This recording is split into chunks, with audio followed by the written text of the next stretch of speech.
Welcome to the Polishing Profits podcast, where we discuss all things related to the business of detailing. Whether you're a seasoned professional or just starting out, this podcast is for you. In each episode, we'll cover topics ranging from business management to marketing solutions. Here to help you grow your detailing business, your hosts, Nick and Dustin.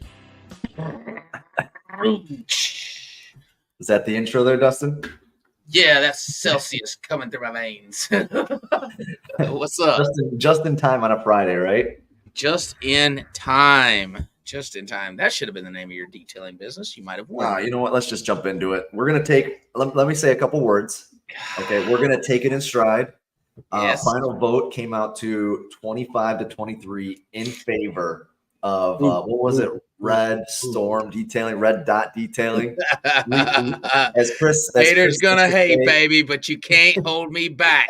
As Chris likes to say, redo detailing. Red Dot Detailing. So, RED. look, we're going to take it in stride. And we're now the proud partner of Red Dot Detailing. Take it on the chin, too, baby. Yep. Red Dot Detailing, man. Listen, hey, we put those together. That was a lot of fun. Obviously there's a lot more thought and design that goes into logos and stuff like that when you're really dialing it in. That we kind of put those together in a few days. But it shows you, that to get creative, to think outside of the box. And that's what I really want people to look at is, Jupiter, Florida. The reason that I went with that is because of the location and the red dot. It's just creative. And so if you're thinking about rebranding, if you're thinking about maybe logo design, really don't be scared to get outside the box. You can beat Nick. And all I was going to say is no matter how bad the logo is, we are still going to be extremely successable. Nobody Absolutely. will even know what the name is anymore, after a week of being open. So nobody will notice the G touches the Jupiter O, right? I'm interested to see what the shirts come out looking like, with that yeah, we need to get some made. We need to get some made for sure. But no, it was fun. A lot of fun. Christy Giovanni is well, he's an expert in the field. He's an expert in the field. So I know he was on my side there. Expert schmexpert. Yeah. Yeah. He's listening. He's gonna give you a hard time. Oh, I know he is. There was some good stuff going. But yeah, so we got a name for our detailing company, Red Dot Detailing. Yep. We got a location, and excited about that. So this week we decided we took a budget of $10,000. Here's where we came up with $10,000. We took the average. We did a little research and found out what the average American age, 25 to 35, I think it was. Yeah. Or 25 to 40, something like that. Would have in savings to put towards a business. And so $10,000 is kind of what the number we came up with. And so we took that $10,000 and chose some of the bigger things that we would need to put into our shop to get this shop operational. So the minimal amount of things that we need to get the shop operational. Is that right? Maybe you say minimal. I say, I want to make sure we've got a shop that's going to impress the area. You know what I mean? Well, we got the name Red Dot Detailing. We can't just limp into this shop with some weak ass tools. Yeah. So I think, again, making sure you've got the stuff, you've got plenty of other stuff to worry about. Your first 90 days in business, right? Yeah. You've got this window before you got phone calls and payroll and all this. Make sure you set yourself up for success with the right equipment so you don't run into those headaches. Yep. Talking to other people in the industry and knowing, let's say you've worked in a detail shop, you see what works, you see what doesn't. And taking that into account when you're starting out is really important. Yeah, it is. It is. And you don't want to get caught. You don't want to get the shiny object syndrome. If you got 10 grand, maybe you took a bank loan out. Maybe you did have that in your savings, and you don't want to get sold on a bunch of stuff you don't need. We need to be effective about that. We need to be decisive. Cut down the list needs to be of the necessities, but not the creature comforts. You don't want to go spend $600 on a Viper chair. That's not like you I can. almost put that If you in got a too. Viper chair on your list, I'm I calling don't you have out. the Viper chair in my list, but I'm like, you know what? Maybe we'll find a stool on Craigslist. Oh, absolutely. Well, there's no hate. I love the Viper chairs. You should see Billy Smith has a badass custom. I'm about to Viper order chair. one. Yeah, those things look Oh, badass. they're Yeah. awesome. They're awesome, and not taking away from those, but like I think we all can agree, like that's not a First, necessity. they're not a necessity. We need the things that are going to make us money because we got rent to Mhm. pay. Somebody Yep. picked a very expensive shop, and we got to pay rent. That's what I, as our CFO, is looking at. Oh, you're CFO? Is how are we going to pay You know that rent? stands for Chief Fun Officer, right? You're just there for the fun. I'll Man, be the. I win. By the way, if I'm getting shorter in this podcast, it's because my chair's leaking. I'm Yeah. not getting shorter. As you're talking I about barely- chairs. Yeah, of course. I know he has. I knew he had one. I didn't realize he had two. So I think the first thing that we both sort of agreed upon, right, laying out the ground rules for our shopping carts, is we put $500 aside for chemicals. Let's call it. You know what I mean? Yeah. We didn't want to bore going through a bunch of soaps and compounds and polishes, and you know what I mean. So $500 off the bat is going to be put aside to that, and then the other one is $500 for the miscellaneous tools. We're not going to jump into the different wheel brushes and you know what I mean, scrubbing out cup holders and I mean, that stuff and a lot of that stuff you pick up over time. You're going to go get those things, but a lot of that you accumulate as you need. Yeah, and so our original startup cost, you got to have some of that, but some of it, you accumulate as you go. So sort of throwing those things on there, we've already got $1,000 in the shopping cart, just knowing that we're going to have all those things there to be able to open on day one. That's right.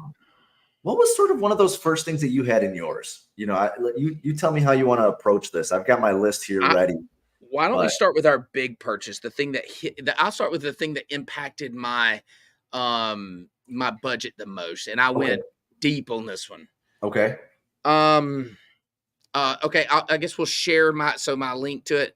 All right, let's go ahead and scroll down. It'd be my air compressor. You guys thought it was an air conditioner, so they got to see my list. By the way, guys, this is supposed to be not be seen until the show, and they peeked at my list here. Scroll down. Yeah, we were scrolling through. We're like, this is just a nice air conditioner there. Okay, so I chose an industrial air screw compressor. Okay. Now, it hit our budget hard at $4,390. Louise. Let me tell you why. Okay. Air tools are much more efficient. We're going to use a ton of air blowouts and things like that. We're blowing pads clean. I have bought the cheap compressors my whole life. I have replaced compressors. I have been without compressors. I've been without air and tornador guns. If we're spraying product, air is a necessity in a shop. It's the lifeline of a shop. Not as much a mechanic, like as a mechanic shop. Like they got to have that. But we use a lot of air. And so my choice, if I'm going to spend some of my budget, I'm going to get us the right amount of air so we can scale up from here. I didn't know we were just an air company. So let me put it this way. I've got an air compressor on there as well, right? Show me what's the price comparison for my compressor and your compressor. So if you pull it up, it should be the first one on the list. I knew how important it was. So you valued air too, like that. We're not way off on necessity. Necessity, absolutely not. But I think anywhere between I went $900 for a 60. It's only me and you in there. How much air are we going to use? Holy dude, smokes. I play with the air a lot. Like you're giving them air guns. I don't want to run out, dude. Yeah. You're not going to run out. I promise. You'll be okay. You can't tell me when. I'll buy two because you said yours was $4,000. So you're saying two air compressors, a compressor each, and we can. I'll get you your own 60-gallon, $900 single phase. It's all about CFMs, though. Here's the thing. Here's the reality. Thinking about buying a compressor, and this is for the guys listening that are thinking about supplying a shop. And so you're right. It's just us two, and we probably could tone it back some. But CFMs, the amount of volume that we're sending, if we're going to have to do any air sanding, you'll see in my list we're using an air polisher on my list. So we got to have the volume of air that gets there. So from experience, I've learned that even these compressors that got 5, 6, 8 horsepower motors, on them in 100-gallon tanks. They just don't produce the volume of air that we need in that screw drive compressor, and it's quiet. You can't even hear it. Yeah. Like And again, you literally don't even hear it running. Ramping it up a little bit, right? We've got a 3-phase 120-gallon. If you got one of the big outside ones, the big ones. It's inside, but yeah, it's one of those big guys. Yeah. And we've got 9 drop downs in our shop. Yeah. So, and we don't have any issues with it. You know what I mean? It's we had an Ingersoll and we switched over to Champion.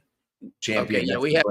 Now again, that's closer to a $2,000 compressor. So, I see where you're coming with that, but I'm like, 9 drop downs. It's me and you. It's me and you, other than Dustin playing with the air in the corner, getting hot. I don't even want to walk around and look for an air inlet. I want one at every tire. Well, that's good because, on my list, I have, what do I have? 3 of those rapid hose reels. Hose and I'm like, you know what? I don't like all those cables all over the floor. I'm not tripping over your cables, not once. So I've got my hose reels in my shopping cart, 75 feet, 3 of them, 1 in the prep bay, maybe 2, 1 for each of us. You want to share his list? There you go. He's going to show it up. Yeah. So you got the hose reels. I was going with just a couple 50-foot drops coiled up. I was going to make you coil ours up at the end of the day. Oh yeah. So at the end of the day, they're coiling it up. And you know what? So if you scroll down a little bit, $837 on hose reels. So the value that we're putting in, the dollars we're putting in, you see what I'm saying? It's important to both of us to make sure that we have compressed air to handle our jobs. Absolutely. But maybe we're just using it a little differently. You're buying an air conditioner. I'm buying air for days, son. Yeah, you're buying. And I love your point on the hose reels. Okay, these are little things that most people forget. Mm-hmm. These are things that people have a hard time justifying. Like, I can cool it up. But when we're going into this shop and we're going to have people in a shop like this, we want to be able to show our work. Like, we're not a mechanic shop. Yeah. We want to bring a customer in. Like, hey, let me show you some of this process. Show you what we're working on. Tripping over hoses, tripping over cords, that's not an option. We want, at the end of the day, we want to clean up. We're detailers. And that's something that detailers need to realize. And so, a clean operation is valuable and it makes a statement. We're cleaning other people's stuff. Our stuff needs to be clean and put away. And I think that hose reels are a great addition to our list here. Keep going down that list. What would be so air? We both value air, getting the right air in the shop. My next one that was really important for me was the pressure washer. Pressure washer. Really? Yeah, we differ on this a little bit. Oh, we're way apart on this. But go ahead. I cannot stand the cheap little pressure washer. Now, maybe that's my car wash side, right? But we're prepping all these vehicles one way or another. And we're, so I went with a Kranzel. I'm pretty sure. I love those. I love those. Those absolute beast. Awesome. It's electric. I'm not filling up with gas. And it just lasts. You change the oil on it, it lasts. They do. They do. They're really, really good pressure washers. So I rounded it a little bit. It's right at $2,000, but that comes with the gun, the foam gun. It comes with everything you need. Yeah, the whole kit. Wash a car right there. What did you go with there, Dustin? I went for 10% of that. I found our pressure washer at $119. I got the little Harbor Freight special. Man. Pull up a link. It's really not the Harbor Freight, but it's the, what is it? The Mighty or something? Not Mighty. Mm-hmm. I'm sorry. Power Right. Yeah.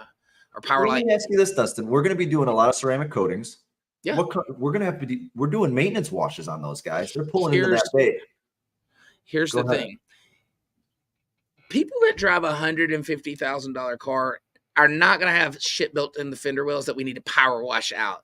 This is efficient. This is going to get the job done. We can rinse these babies. These are garage kept cars, man. These are not daily drivers that we're detailing. Yeah, but that's great. But we're going to have a lot of them, right? Yeah, but this guy right here is going to give us just what we need. It's going to keep us out of trouble on pressure.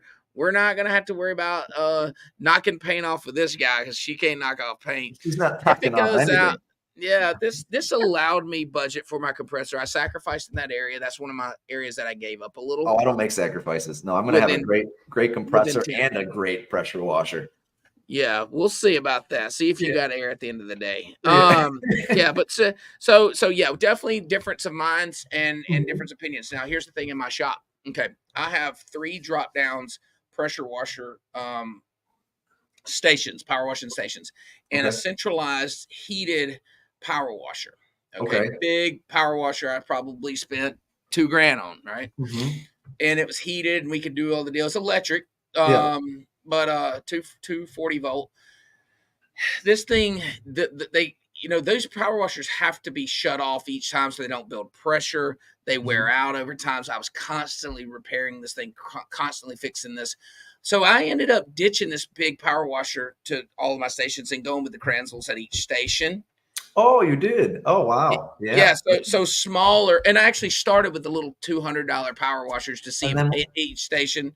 yeah. Yeah, but I mean they wear out. Like you're right in that this tool's not forever.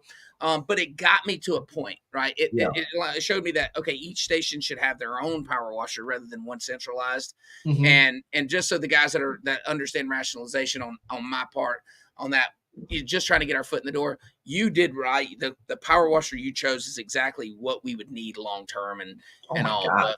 Can we get that clipped? What's the No, time? no, but you didn't hear the except. But Oh. in No, this but we case, don't I'm need the still accept part, right. so we're good. No, except I'm still right in this point because I think that it's money not well spent. Okay. Difference of opinion there, but we already clipped the other part, so we're good. Yeah, right. Let's talk, you know what's something? Towels. We're gonna need towels. Let's talk Right? towels. Yep. Let's talk a little towels here. What did you go with on towels? Now, I think I overspent on towels, so I'd love your opinion here. Well, I went and got us a wholesale account at the rag company, and Yeah. I felt like we bought cases to get their price dropped down. So I just got us some knockdown generic towels, blue, green, yellow. Yeah. What did you For get down to per towel? If I'm just curious. 70 cents a towel on our just general use. Gotcha. Okay. Yep. And that cost me $1,000. Okay. I didn't put all the colors, but there's 4. So we'll have 1,200 towels hit the ground on the top one right there. Yeah. All-purpose Terry, yeah.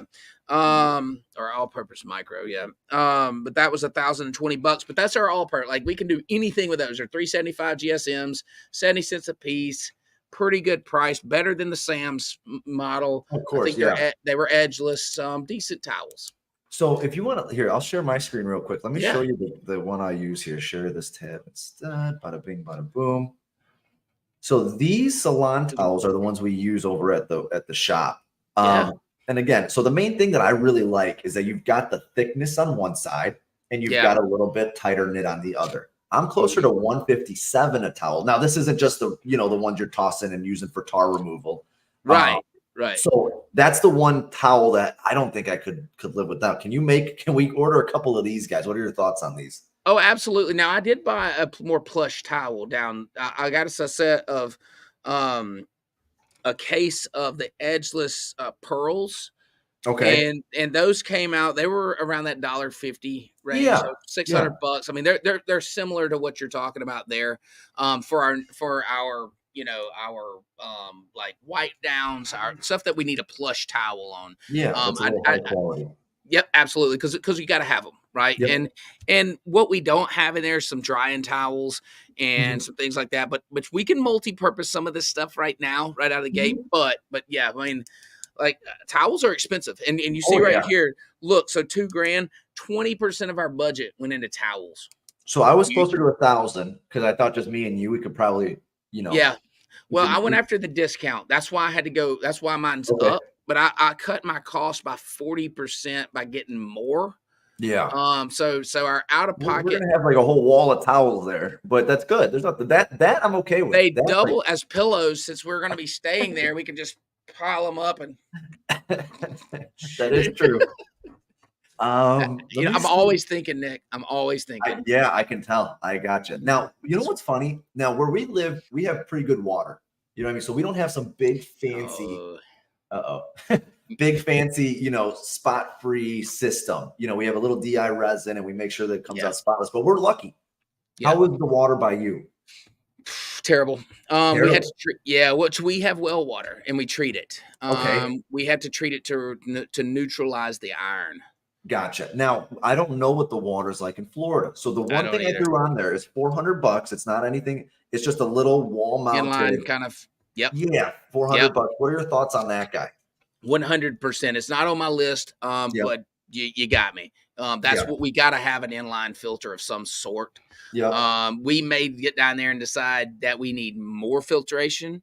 Yeah. But we definitely need to get some money in there to make sure that our water is not causing us more problems than like, so, you get like, you get these things, this causes extra work, minerals and, minerals in the water, hard water causes more work for the detailer. We need to get that right from the start. Yeah. No, cool. Looks like we have a question. Hold on, Nick. It looks like we got a question coming up. Serious note, recommendation on drying towels. Absolutely great question. We use Dreadnought, and they are freaking amazing. They are wonderful towels. We sell them to our customers. We have we have the big monster ones. We have the all sizes, and those suckers soak up. Auto fiber, I believe. Is that? Yeah, I think that's where we get them. I use those as well. They work really well. I'm a big fan of auto fiber. Now in the, yeah. So again, can't go wrong there. But if you're trying to find something a little, you know what I mean, in the right, a different price point. Yeah. The ones that I showed too for, you get $1.50. Quick wipe down. Yeah, you get $1.50 a towel, and you just got to order 96 of them. You know what I mean? Okay. Yeah. So $100. You don't order a bunch of them, but you get. Again, the way we use them is we wash them, but we don't go and dry them. They last forever. You know what I mean? And they absorb really well. Hey, let's talk a little bit about that. Like he said, on a serious note, and I like that. Listen, this is a, we want the information. We want you gaining things out of this. So I just want to beat you, Dustin. I just want to have a better shopping cart. That's all. But that's not going to happen. But so let's talk towel management. You mentioned not drying. So an option that we use is just to air dry or tumble dry.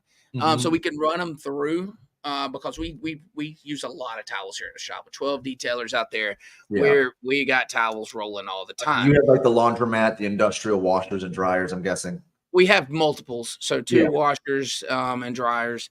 And so they're just constantly running. And the main thing is again, we actually got smaller ones because what breaks those washers and dryers is the size and the weight of the water on the towels, right? So if you go and buy some giant washer, right, a 60, a 70 pounder. We don't. Yeah, we use residential. We just use multiple. We do 2 of each. Yeah.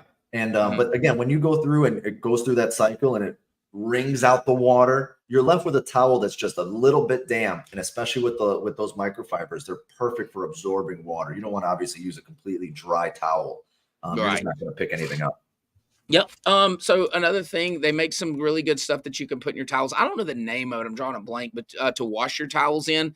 I know P&S sells it, but they got some additive that you can sell. What's it? Rags to Riches. Great job, Chris. Rags to Riches. We use a little Dawn in ours to cut, and we use a little bleach. So we wash, we'll wash ours. I know some guys are probably cringing.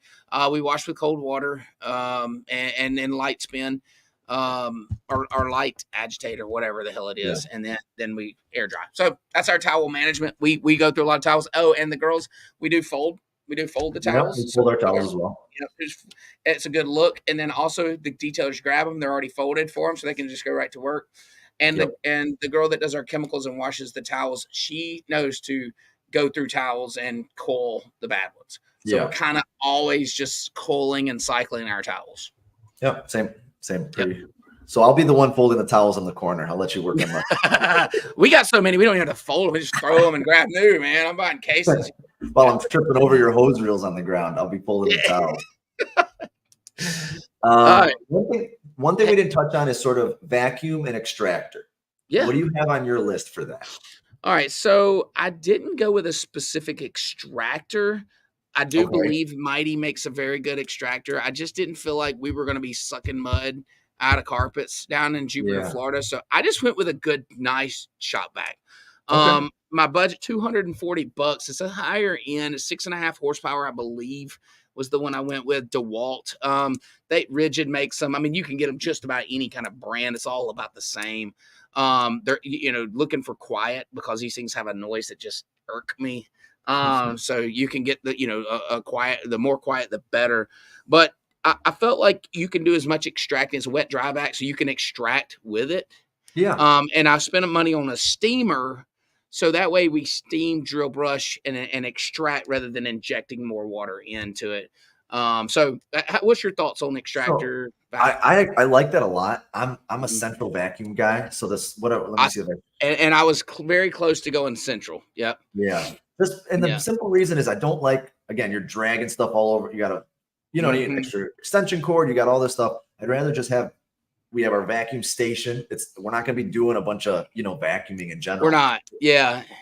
I mean, this is It's, high end detailing, so like we're not doing soccer vans. yeah, So like big vacuuming jobs are probably not going to be where we specialize in, but I yeah. think both are effective. Yeah, I love that. Getting the hose reels, of course. Yeah, I think it comes with a 100-foot reel, so that's going to reach anywhere in the shop, and it Mhm. rolls right back up. And again, it's nice, clean, efficient. It gets the job done. I did have the Mighty on there, but I agree with what you're saying. You know what I mean? I'm good with just having instead of I tossing just all that money in there, just having something that can extract. So let me tell you guys a little tidbit here for those that are watching that have issues with vacuum hoses. Here's a cool little note. Pool vacuum hoses work really, really, really good. They go into like a 2.5-inch shop vac line. You can get Yeah, 100-footers. You can cut them in half. All of your attachments will go onto a pool hose, and you get the commercial ones that are uncollapsible. And then you get a pool hose reel. All right, they're white and they roll them up. And yeah, dude, you can get cheap hoses that last forever. They're not going to crink and crumble. They're actually yeah. really smooth, nice plastic. Nothing sticks to them. That's a little short tidbit. I've got to raise my seat up. I'm shrinking. Hang on. You're about to be under the table in a minute. I know. I don't need any help in the height department. So, Oh, that's too uh, funny. so guys that are watching that need a hose reel solution, that's a good little tidbit there. Let me throw one thing at you, right? Because we're both in that shop. We would need 2 shop vacs, right? So Yep. if we're there and we're vacuuming it out and then we're extracting, we're jumping back and forth, that's where the issues that we saw with the shop vac. You know what I mean? It's like you got the filter for the dry vac, you got to take that out to properly do that, or else you get a stinky filter and then the whole shop smells, and then I'm going to keep you in the corner. You know, it's just I do like separating the two. What are your thoughts there? Yeah, so what we do here in our shop, we had a central vac. We had a big commercial central vac with 3 motors on it, and it's piped everywhere. Yeah. It ran all the time because the guys were never turning it off. We have now gone to each station has a shop vac at the station, and it's piped in to reels, so we can reel ours up. They flip it on when they need it. It does their job. They pull out 50 feet of hose. It goes through their job. You can go on either side of the vehicle, and each station has it. It operates like a central vac in that it's not, drug around. We don't drag it from car to car or anything like that. Yeah, but that's what it looks like what we would be doing. Huh? I don't want to be doing that in Florida. No. But you're going to have to. See, we got to make a sacrifice to get my air compressor, okay? Cool. Glad we got the air compressor for you. What else did you have on there? So those were kind of my main guys. I know the one thing that we haven't talked about, we saved till the end, was polishers. Yeah, steamer. A chief steamer. I went with a chief steamer. I don't know where you went on steam. I didn't actually even have a steamer on there, but I absolutely agree we need one. That's just one I forgot to put on there. So engine bays, they're great for engine bays. They're great for interiors. But, they just have their multi-purpose. I went with the chief steamer because, again, I have went cheap steamer. I mean, you can go. You can go to Harbor Freight and get your $100 steamer. It takes forever to heat up. This one right here, you can add water without having to let it cool down. These are really good steamers.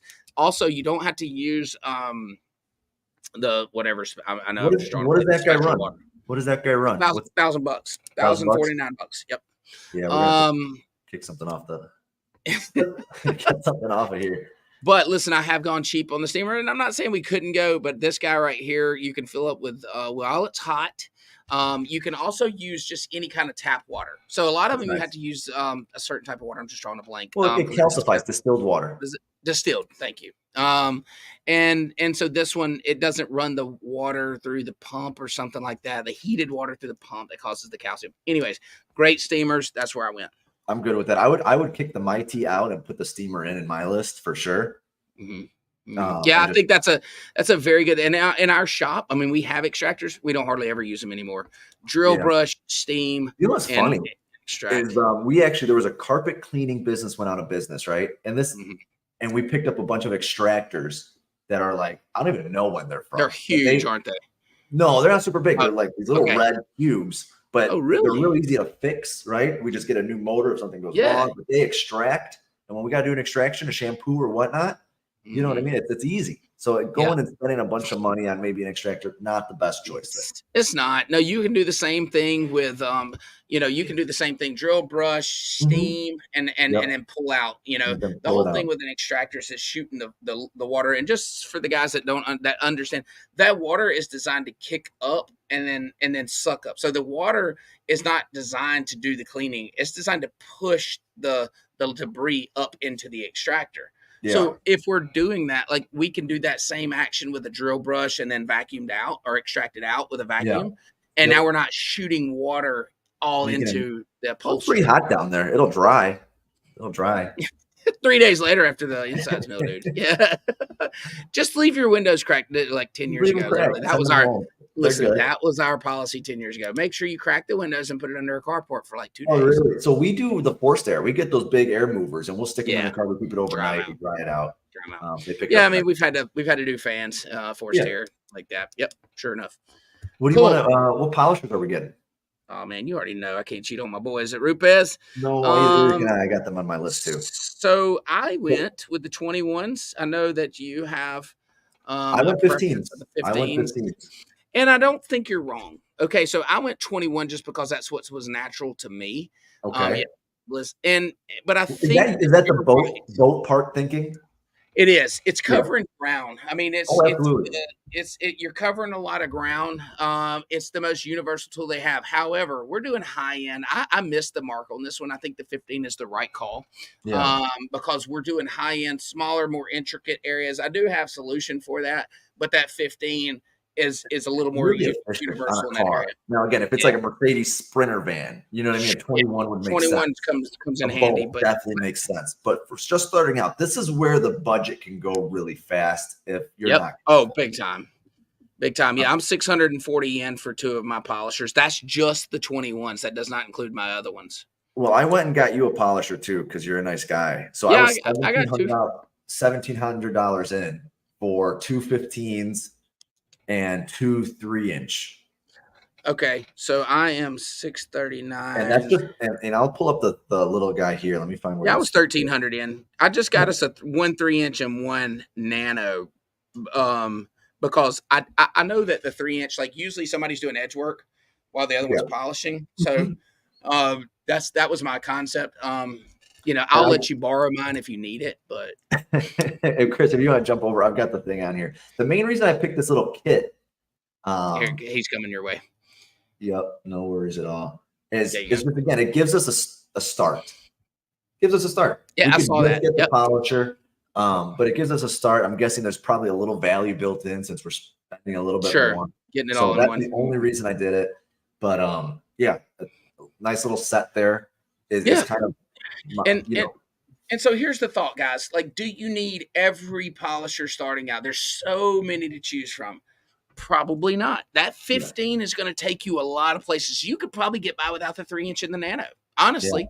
Now we're going into a specific market where we know we're going to do some high-end stuff. That's cars that just have a lot of shape to them, a lot of edge work that's got to be done. So we spend a little money. But if I'm starting out, like, do I need a nano, a 3-inch, a rotary, a 15, a 21? No, I don't need all that. Matter of fact, I detail for years with just a 21, and a rotary. New Harbor Freight polishers work great for us starting off. Absolutely. So I think we all did that. I know that I did too. We used a billion of those Harbor Freight. I don't know what kind they were. They're red and dude, we polished them. Let me tell you a little horror story real quick. Polishing a boat. Listen, polishing a boat with one of the Harbor Freight specials. Yeah. And the customers, I think we were laying down. That's what we were doing. We're laying down sealant on it. The customer was like on the way, right?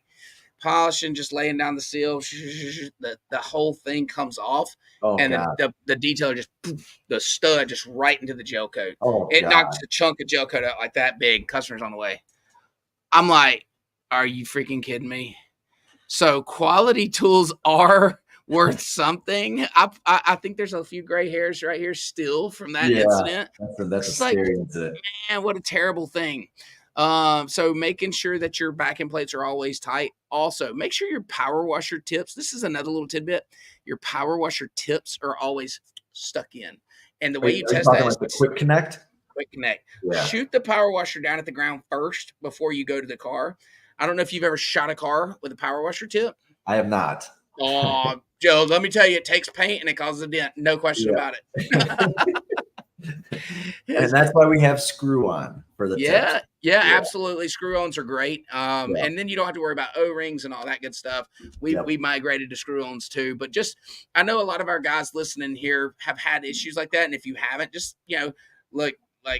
listen to our experiences and avoid them at all costs. Yeah, pretty much just do the opposite of some of the stuff we do. Yeah, don't say as we say. Just say, don't do as we do as we say. Or don't say do as we say, do as we do. Something like that.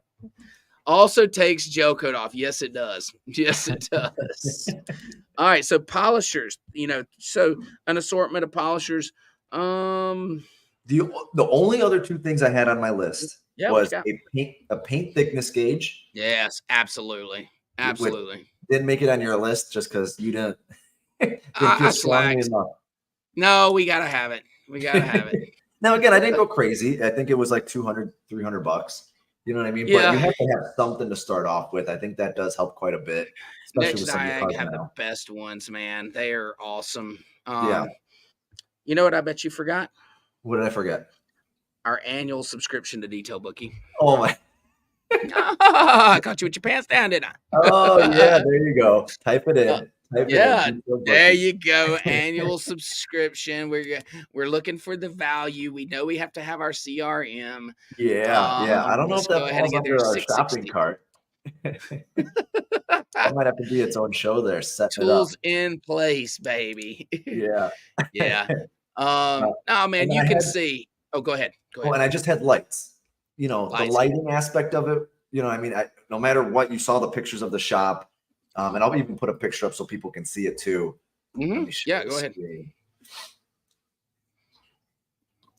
Just there's good lighting in there, but sometimes you need some accent lighting when you're polishing it out. I'm not sure where you're going to be working. I'm thinking in the back corner I'm going to stick you, but there's not a lot of light back there. So I wanted to make sure you could see in the dungeon there.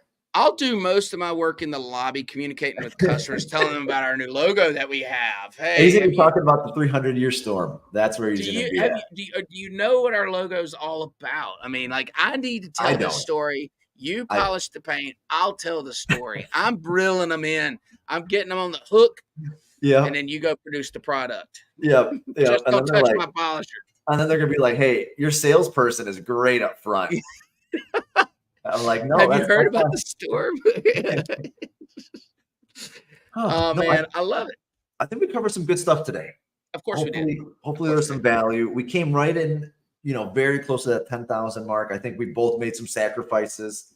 But I think we're in a good shape to open up the shop.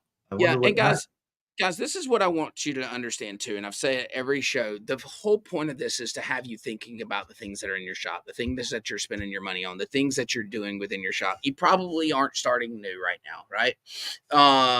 But this gives you a moment to kind of analyze. So Nick said some things today that make me wonder what we do in our shop. Like, why do we do that way? Mm-hmm. Maybe this would be more efficient that way. So you should be doing. I'm just going to cut you off. I'm Chief Steamers, I like that. Chief Steamers, what's up? So use this show. This is what this is all about. Like, we're having fun with it. We're joking around. We're actually putting work into it. I mean, literally, we're having to work to put these lists together. This stuff don't just fall together. So we're truly working for you guys, but we want you to get something out of it too. So if you have an existing shop, use some of these tidbits, use some of this information to make your shop better. You're not stuck. You're not stagnant. Things are evolving. Make sure that you're keeping up with the times. And just let Dustin know not to buy the $100 pressure washer there, because that's just going to be a headache. Dude, when you run out of air, you know how annoyed you'll be. You know how annoyed. Like I can't.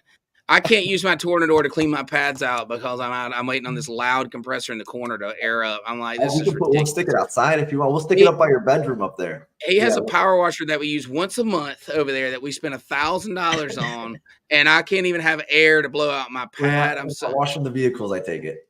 I'll get you on the rim jobs. Listen, if you want to go get a power, I'll get you a truck wash somewhere. You can go wash 18-wheelers. Oh my gosh. We're gonna be driving these cars down the road to the do-it-yourself bay. Oh my! All right, man. Great show as always, guys. If you have any any thoughts, feel free to drop in. We will do Q&A. We'd love to interact. We're excited about the show. Any thoughts on next week? I mean, I don't know where we're headed with this thing yet. You know what's funny is I think it's time for us to hire each other. I think we're going to do a little formal interview, maybe, talk a little bit of, hey, Jupiter, Florida, employment, getting you, I don't know if you're going to get the job, Dustin. I'm a pretty tough interviewer. You know what I would love to talk about too in that show is owners' pay. Seriously. Okay. So I think one of the things that most people fall victim to is not paying themselves and not budgeting, paying themselves. They say, I'll take what's left over. And if you take what's left over, there's never anything there. There's always something else to spend money on. So you have to budget your owner's pay. And I think that we need to discuss that. I think you're right. You got to get the job first, though. And I have to make more money than you. As long as I make $2 more than you, I'm good. Hey, by the way, this guy didn't just show up for nothing. I want to give a shout out to my buddy Billy Smith. He gave me this after I completed my Ironman in November, and I just thought it was really cool. We got some cool things that Chris put up behind us here. IGL gave me a plaque, and Billy also gave me a plaque. It didn't make it up here this week, but it'll make it up next. Ooh, little guy about fell. Come see my Billy Smith has a screw compressor. My boy, he's a big compressor guy. You guys talked before the show and said, hey, let's spend as much as we can. That's the whole budget. He's always got my budget on a compressor. Wild. It's half our budget. I'm taking pictures of what we got over there. Let's get into marine detailing. Let's go. Let's go. You coming in? Maybe we need to interview Matthew. I'll move to Florida.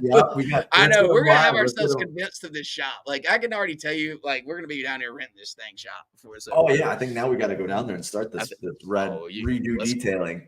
Let's go. All right, man. Great show as always. Awesome Nick, appreciate you. Chris, you are a rock star behind the camera, behind the computer, buddy. Thank you for your help, and we'll see you next week.